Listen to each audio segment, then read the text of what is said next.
Moms, has your kid ever exposed you in front of the one person you needed them not to? Because my 6-year-old son just told my mother-in-law everything. And I mean everything. Let me explain. My mother-in-law Linda is a lovely woman, sweet, caring, also the most judgmental person on the planet when it comes to how I run my house.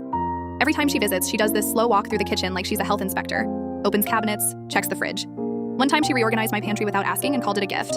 So when she called to say she was coming over for dinner, I did what any reasonable person would do. I spent 4 hours deep cleaning the entire house.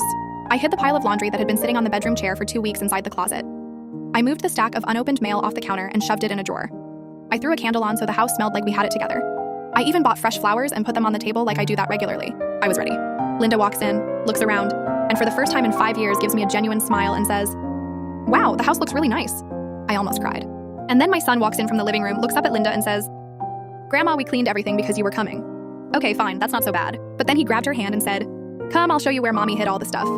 He walked her directly to the closet, opened it. The laundry avalanched out onto the floor. Linda looked at the pile, looked at me, looked back at the pile. My son nodded like he had just completed a very important mission and said, "There's more in the drawer in the kitchen." I wanted to disappear into the wall. Linda actually laughed, like a real laugh, which somehow made it worse because now I had no reason to be annoyed. My son then looked up at me completely innocent and said, "Did I do good, Mommy? I showed Grandma where everything was so she could find it." He thought he was helping. Linda ended up reorganizing my closet after dinner. She called that a gift too. My son watched the whole thing with the proudest smile I have ever seen on a 6-year-old. I also changed all the hiding spots. And thank you to our latest subscribers. Welcome to the Shock Fact Rankings family. If you're new here, hit subscribe. New stories drop almost every day and you do not want to miss what's coming next.